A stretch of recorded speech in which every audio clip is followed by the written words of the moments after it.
Fitness Blacata Gym. Una bomba Blacata Gym. Gimnasio. Hey, hola muchacho caballero, ¿cómo está? Blacata Gym. Nous fait l'établi una bomba. Pero ven acá, ou pas ouais, n'a travail pour vivre en santé, n'a travail pour être en santé. Parce que sport c'est la vie. Bin fait sport dans Blacata Gym. Blacata Gym dans la République Dominicaine. Coming soon.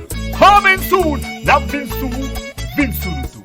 Blacata Gym, gimnasio. En República Dominicana más que una disciplina deportiva. El fitness Blacata Gym.